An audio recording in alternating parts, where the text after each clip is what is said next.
Nah kebetulan untuk dokumentasinya pada sore itu ada kesalahan. Jadi di hari Selasa saya balik lagi ke sini untuk foto dokumentasi. Nah, saya udah jelasin sama Ibu Sarmi sama juga Ibu Dede, bahwasanya saya cuma foto aja karena barangnya kemarin udah diantar sebelumnya. Terungkap kejadian sebenarnya soal donatur yang prank memberi bantuan ke panti asuhan. Sebelumnya, sang donatur disebut membawa sejumlah bingkisan makanan untuk anak-anak panti asuhan. Tapi bantuan itu dibawa pulang lagi setelah berfoto bersama dengan anak-anak di panti asuhan. Kini pihak donatur yang diterasikan prank saat memberikan sumbangan ke panti asuhan El Nuza mengklarifikasikan. Kejadian ini diketahui dari unggahan akun Facebook Sarmi Sarmiati di panti asuhan El Nuza di Sekayo, Kabupaten Musi Banyuasin, Sumatera Selatan. Unggahannya menjadi sorotan saat menceritakan nasib anak-anak panti yang menangis setelah bingkisan dari donatur dibawa pulang lagi. Bak hanya dijadikan konten, Sarmi Sarmiati menceritakan awal kedatangan donatur. Donatur tersebut membawa beberapa dos tango yang dikira akan diberikan ke panti asuhan. Setelah donatur tersebut datang, mereka pun berfoto bersama donatur dan menerima dari pihak panti asuhan El Nuza.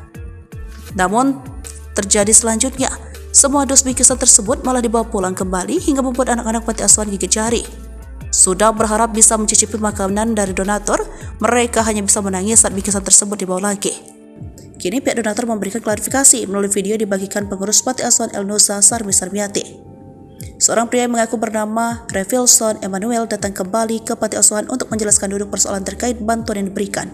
Di dalam video tersebut, ia menjelaskan bahwa bantuan tersebut sudah diberikan sebelumnya pada Senin 23 Oktober 2023 sore.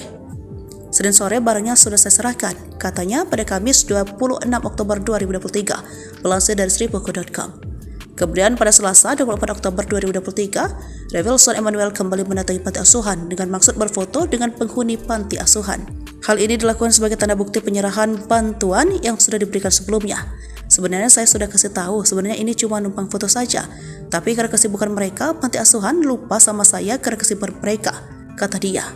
Pada momen tersebut, Revilson Emmanuel meminta maaf pada pengurus panti asuhan atas kekeliruan yang terjadi. Saya mohon maaf karena saya lupa untuk konfirmasi ulang bahwa saya orang yang datang kemarin ke sini, kata dia.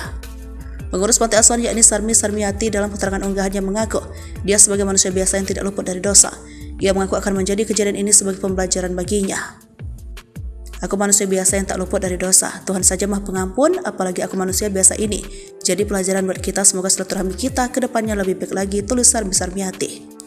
Ia mengatakan kedua belah pihak sudah saling memaafkan atas kejadian tersebut. Kami sudah saling memaafkan kepada seluruh yang membaca status kami atas nama Sarmi Sarmiati. Mohon maaf, jangan disebarluaskan lagi. Lanjutnya, dari informasi yang dihimpun, donatur juga akan memberikan keterangan pada siang nanti di Sekayu, Kabupaten Musi Banyuasin, Sumatera Selatan.